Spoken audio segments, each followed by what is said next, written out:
And you go back, in 2011, gold peaked.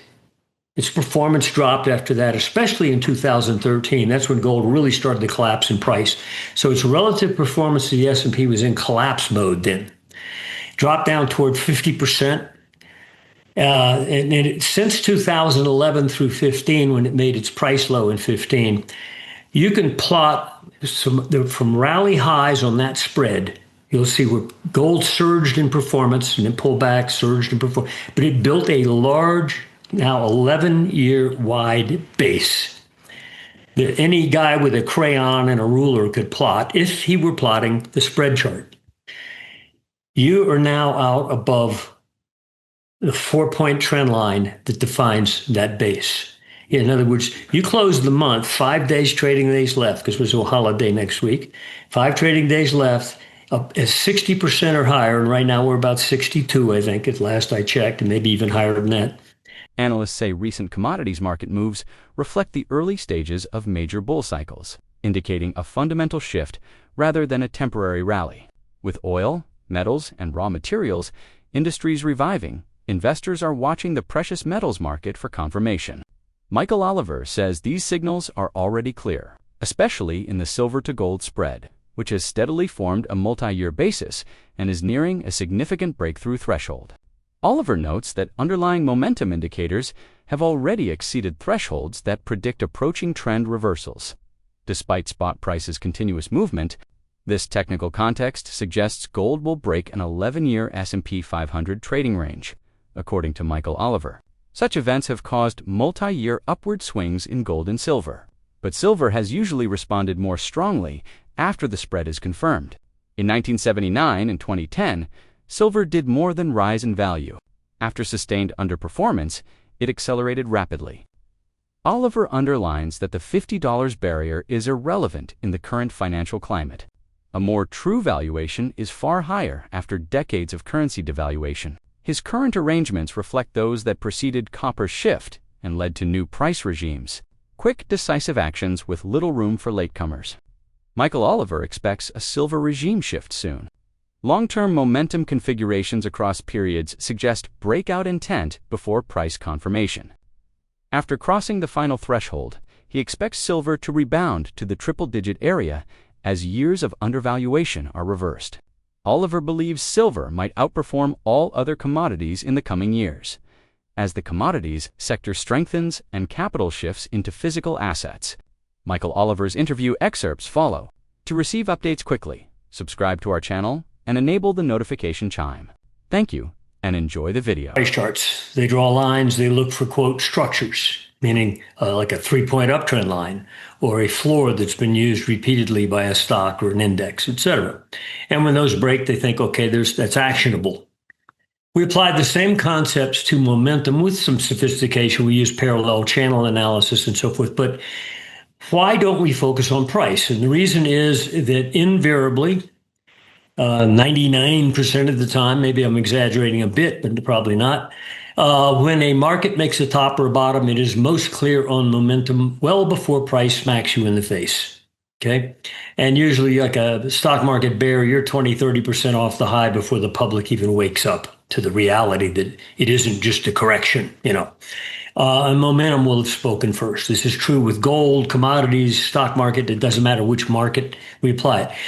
Another reason for it is, let me try to explain this a bit. When we measure things in everyday reality, people say, oh, my stock is up. Okay, well, that's a measure by the dollar as a yardstick.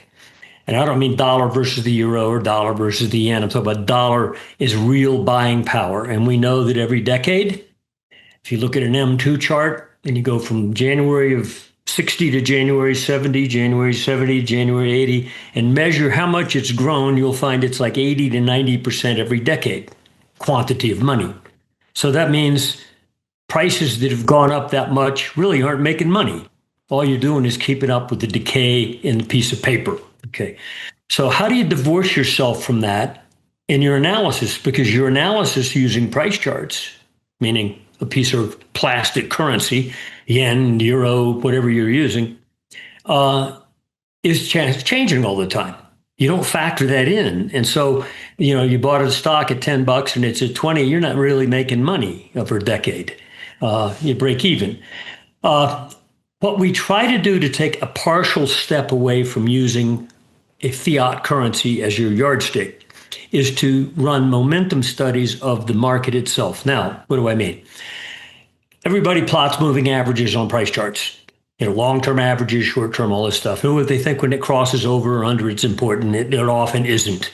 But what we do is we oscillate price.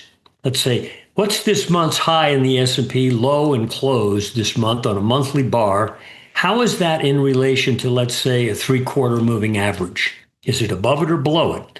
The zero line on the oscillator being the three-quarter moving average. So you're either above it or you're below it. You create an oscillator where you're oscillating around a dynamic that is moving, and the movement of that moving average up in a strong market or down in a weak market is partly determined, yes, by the decay in the money unit. It affects that average, but mostly it's caused by the dynamics of the market itself. So you've partly filtered out the use of simply using a stupid yardstick that is plastic. Okay. That's the intellectual explanation of why we use momentum as opposed to obviousness or price. Okay. Enough said. Free money. Okay. And it happened to go into the stock market, which often it does. The problem is whenever one of those bubbles breaks, reality takes over and government can throw all the money they want at it and it won't work. They cut rates. They do QEs. The market still goes down. The money goes elsewhere because investors decided finally it's time to go elsewhere.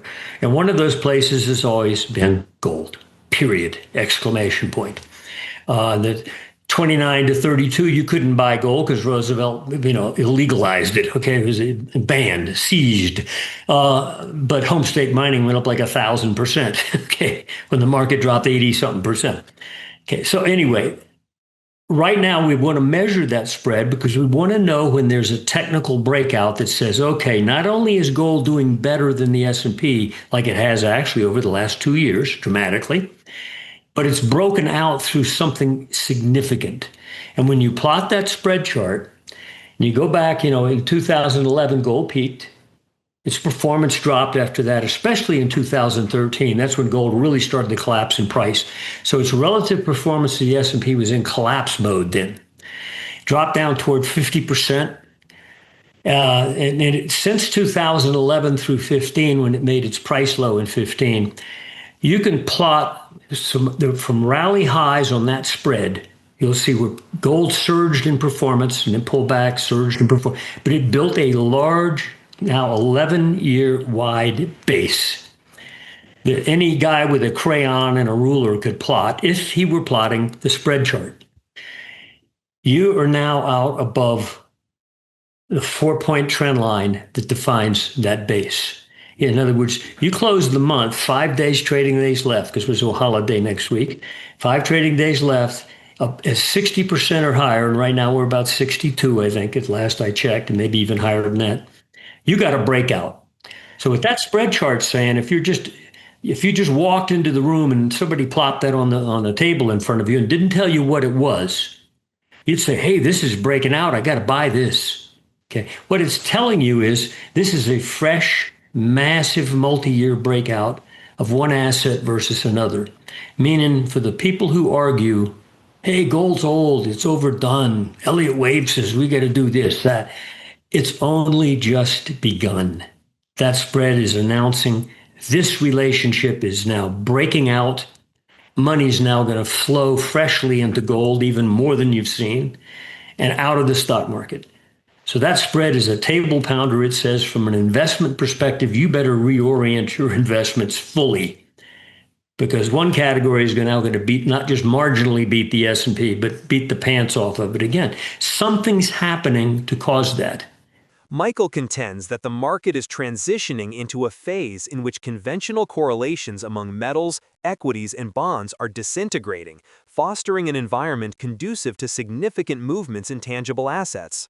He notes that although equities falter and government bonds do not provide their customary safeguard, gold and silver are starting to develop new momentum trends not observed in decades. According to Michael, these signals indicate the initial phases of a long-term shift from financial instruments to tangible real assets, something he contends investors will acknowledge only once the broader stock market endures greater stress and household balance accounts face significant strain. From Michael's viewpoint, the primary indicator is the manner in which silver responds once it is released from the technical confinement that has restrained it for 50 years. He is of the opinion that when silver experiences widespread dissemination and its price ultimately surges, the movement will not be modest. They will accelerate in a manner that embodies years of condensed potential. Simultaneously, he cautions that significant fractures in government debt markets, commercial real estate, and corporate leverage may compel central banks to adopt aggressive bond purchasing strategies, thereby further undermining confidence in financial assets. Against this backdrop, Michael anticipates that gold, silver, and mining stocks will recover swiftly, with their performance indicating a broader transition into a new monetary era in which tangible assets surpass conventional financial indicators. Spread as well is not shown on the chart that I sent you. But when we run momentum of it, you've already broken out, okay? And momentum often will lead price, and the spread chart is really price versus price, correct? Okay. So you want to factor that out. You can run that spread versus some long-term moving average, and you'll see that it's broken out in momentum. But we're waiting on the spread to do it itself. It's subtle enough, massive enough, and hardly anybody's looking at it. You know, they're looking at RSI on gold being overdone or something, you know. Anyway, that's a table pounder, and it says there's a major asset class shift only just beginning between not precious metals, monetary metals, and the stock market. By the way, if you plot that same chart versus the Dow Industrials, going back to 2013, like that chart does, or against the New York Composite Index, very broad indices, that when the Dow is not front-end loaded with 2 or 3 AI stocks. Yes, it's got them in there, but they're not so front-end loaded like the NASDAQ 100 or the S&P. And the New York Composite is certainly not front-end loaded with AI stocks. Gold's already broken out versus them. Yeah, so it's on the move. You're looking for kind of final confirmation with the S&P, which has been... Yeah, it's not the lead. The NASDAQ 100 is the leader index, but I'll take the S&P because it's heavily distorted to its top. You take the top 3 or 4, mostly AI related stocks, tech stocks, and they constitute like 30% of the whole index. And for the NASDAQ, the same group constitutes 50% of the whole index. But why even call them indexes? But anyway, okay. Usually in fact, they always generate horrible data points, mostly after the market is broken substantially. Then suddenly, you may have had a trickle of some negative here, negative there, but the avalanche of blood in the data points comes, let's say, 20, 30% off the high when people finally say, oh gosh, it's not a correction. Okay. I think we'll know that. I think the average Joe on the street will know that next year, not necessarily between now and the end of the year. I think we'll position ourselves for more disaster next, for the S&P I'm talking. But right now that spread is saying smart money is already moving. Something's happening here. And we already know there's some big asset managers who've expressed, I think it was Morgan Stanley or Goldman Sachs like a month ago said, hey, the 60-40 rule should be changed. Instead of 60% stocks, 40 T-bonds, it should be 20% bonds, 20% gold. It really should be more like 60% gold, 2020 from our point of view. But that's a hell of an admission from a massive, a firm like that. That's a hard swallow for them to take, to admit that. But frankly, the T-bonds have not been at all an alternative. Look at what's happened this last week in the stock market. T-bonds are doing nothing. They're pretty good, that's all. People don't recognize that. They're only now recognizing it, and yet they're putting out disclaimers like it's got to correct because the Elliott wave says so, or it's had too much. By the way, context. If you logarithmically ratio scale prior bull markets in gold since it was legalized under Ford in 1975, there have been 2 big bull markets. There were 8-fold moves, measuring from bear low to the bull high. 1976 bear low at around 100 after having been at 275. To the 1980 high was an 8-fold price move. Up 2001, it turned up from lows around 260 and went to 1920, another eightfold move, spanning a different amount of time, but still eightfold. We started from a low at 1,050 in December 2015. The math says, oh, if I'm just going to match what I've done twice before, I'd be well in the 8,000s. Okay. So even from that perspective, we're only halfway to doing what we did then under conditions then that don't compare to what's built up now in terms of the size of the stock market bubble, certain economic flaws that are about to be exposed, that are hinted at sometimes, but not fully. Other ambush type market events, which we've defined, such as within the financial sector. We've been watching key components of XLF. And by the way, XLF, the financial sector, when the S&P came back and made a new high after that April low, financials did too, but it was trivial. And now they're back below the highs they saw early this year, late in 2024, XLF is. S&P would be at 6,100 if it did that. Also, Bitcoin. We've been bearish on Bitcoin, defining that it could crash a couple months back because it had a quarterly momentum trend structure that if you looked only at it, forgot the price chart of Bitcoin, which was alluring, to everybody, you had a structure on Bitcoin quarterly momentum. That's when you plot each month's bar versus the 3-quarter average. Should current trends persist and intensify, the silver market is anticipated to enter a structural phase in which conventional pricing models will no longer be applicable. The increasing focus on asset-backed securities, along with enhanced regulation of strategic materials, indicates that silver may shift from a cyclical commodity to a key reserve asset for both industry and capital management. As this transition accelerates, the market may encounter heightened demand that exceeds available supply, resulting in sustained upward pressure on prices and increased volatility.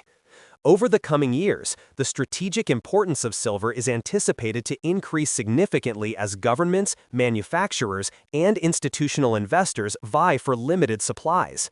This competitive landscape may lead to the initiation of new long-term agreements, limitations on export activities, and increased emphasis on domestic sourcing. Such developments would probably strengthen a continued optimistic trend, especially if investment flows start perceiving silver as a financial hedge rather than a specialized industrial asset. What is your perspective on this transition? If you found this analysis valuable, please consider liking the video, sharing it with others, and subscribing to ensure you do not miss any future significant updates. Thank you for your attention.